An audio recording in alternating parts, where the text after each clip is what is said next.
Böyle 4 gün bundan qabaq, aprel ayının 11-i 2025-ci ildə sən demə, Buzovnada 26 nömrəli orta məktəbdə icra başçısının sakinlərlə gizlin görüşü keçirilirmiş. Növbəti dəfə gizlin görüş keçirilmiş və sakinlərlə görüş keçirilmək niyə görə gizlin keçirilir və mən heç vaxt onlarda iştirak etməmişəm, çünki mənə heç vaxt onlar barədə məlumat verilməyib, mənə heç vaxt orada iştirak etmək təklif edilməyib və əksinə məndən bu gizlədilib. Hətta icra işçilərindən də mənə deyiblər ki, sən oraya gəlməsən yaxşıdır. Da açıq demirəm kim deyib.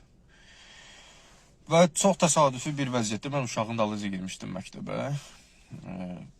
Gördüm ki, orada icranın maşınları var və öyrəndim ki, orada icra başçısı sakinlərlə gizlin görüş keçirilir. Gəldim qapıya, dedilər ki, 3 dəqiqədir başlayıb. Cəmi 3 dəqiqədir başlayıb. Dedim, icazə verin, mən də iştirak edeyim. Dedilər, yo, yer yoxdur, qapılar bağlanıb, onsuz da oturmağa yer yoxdur, çəkiliş var, olmaz.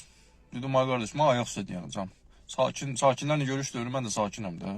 3 ildir zonanın sakinlərin də qabağında, dövlətin də qarşısında başı kəsilmiş toğ kimi çırpınıb qalıram. Bu öz şəxsi mənafeyim üçün deyil. Canım qurbandır. Gəldim, yəni qapı dedilər, bir dənə gözdə qoy icra nümayəndəsinə deyə başladılar zəng eləməyə, yazmağa. Mən özüm də yazdım icra nümayəndəsinə. Səs soraq yoxdur. Yolçu kimi deyəm, qapıda gözləyirəm. Nəysə gördüm, yox, bu belə olmaz. Məndən xahiş edilə girmə. Mən də ədəb göstərdim, səbr elədim. Gördüm, yox, bunlar mənə ələ salır. Mən də dedim, incimə. Açdım qapını, girdim içəri. Ərazi polisimizin yanında yer var idi, oturdum onun yanında. Məni gördü, biraz icra başçısı doğuqdu. İcra işçiləri də mənə gördü, biraz üzləri çöndü. Sual verildi ki, növbəti kimin sual var, dedim mənim.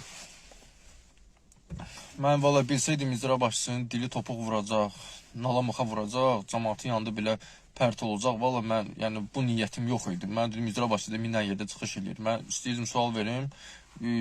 Çox mənə maraqlı idi ki, bütün sakinlərin qarşısında dövlətin, necə deyərlər də, rəsmi mövqeyini qoysun ortaya. Ən azından Xəzər İcra Hakimiyyətini. Dedi, buyur, sual verin. Mən də dedim ki, hamıya məlumdur, hamı yaxşı bilir ki, Cənab Prezident İlham Əliyevin Buzovna qaylığı ilə bağlı şəxsən etdiyi çıxış var. Şəxsi yanaşması var, çox da yüksək dəyərləndirir, dövlət əhəmiyyətli yanaşıb.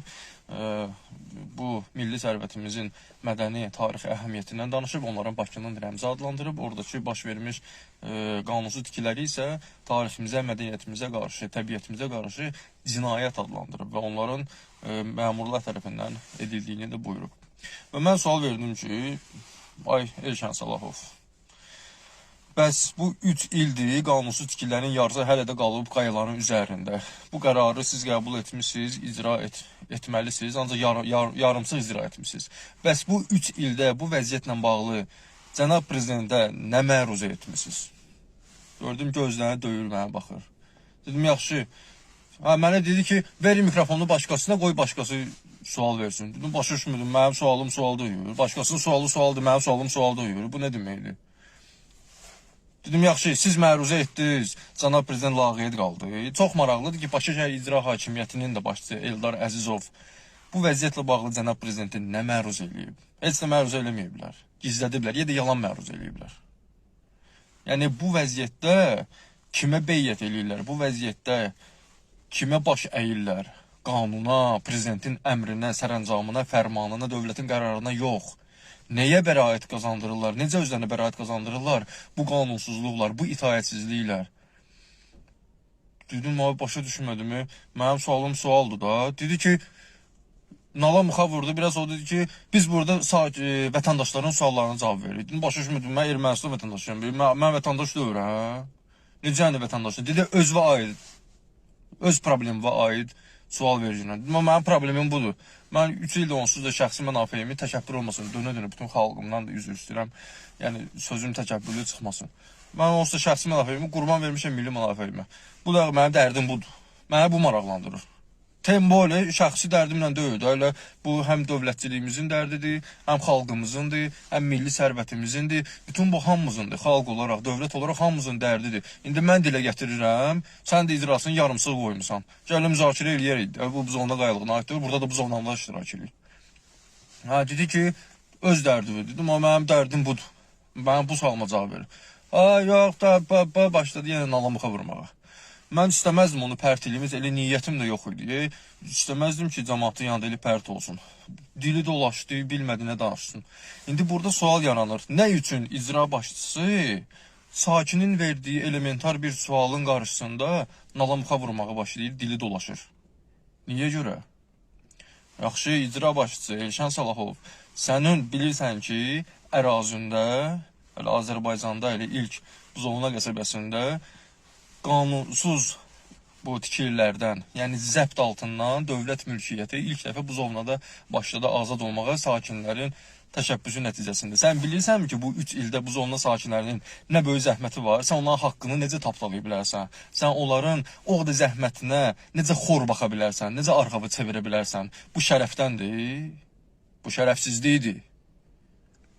Sən bilmirsən ki, ya, bu vəziyyətlə bağlı cənab prezidentin şəxsi müdaxiləsi var. Sənin başçı olduğun ərazidə cənab prezidentin yüksək dəyərləndirdiyi milli sərvət var. Dövlət əhəmiyyətli dəyərləndirdiyi, Bakının rəmzi adlandırdığı milli sərvət var. Artıq milli sərvət olaraq qoruq statusuna malikdir, bilmirsən. Hələ də mülkiyyətçi mövqeyindən boyun qaçırdırsan. Yəni, bütün bunlara nə ad vermək olar? Sən belə bir vəziyyətdə prezidentin iradəsinə də, şəxsi münasibətinə də, vəziyyətə olan münasibətindən danışıram. Verdiyi sərəncama, fərmana da, əmrinə də, bütün hamısını bunlara dalca verirsən. Necə başçısan? Belə başçı olar? Yəni, biz adi sakin olaraq sərvətimizin də, prezidentimizin fərmanının da, sərəncamının da keşiyindəyik. Biz dövlətə zidd adam deyilik. Narazılığımız var, dilə gətirmişik, ancaq dal çevirməmişik sənə kimi. Başımızı salmışıq aşağı, sərvətimizə sahib çıxmağın yolunu göstəririk. Səni nalamuxa vurursan, deyirsən ki, mikrofon verin, başqası danışsın. Mən atamın dərdindən danışmıram. Sənin icra etməli olduğun, amma etmədiyin problemin 3 ildir məsuliyyətini mən Buzovna sakinləri ilə birlikdə daşıyırıq çiynimizdə. Sən nalamuxa vurursan. Bu kişilikdən deyil. Cənab prezidentə nə məruz eləyəcəksən? Ged məruz elə vəziyyəti də. Sən ancaq belə çıxır ki, zorba məmurlardan bizim dövlətimizin, xalqımızın ziddinə olaraq, dövlətimizin qanunlarını, səlahiyyətlərini sui-istifadə edib, özü üçün istifadə etmiş məxluqlara, bilinmir nə məxluqlardır, onlara beyyət eləyirsən. Ged prezidentimin sərəncamını icra elə, ged məruzə elə cənab prezidentə ki, mən qoymurlar işimi görməyə. Sən necə başçısan? Belə başçı olur?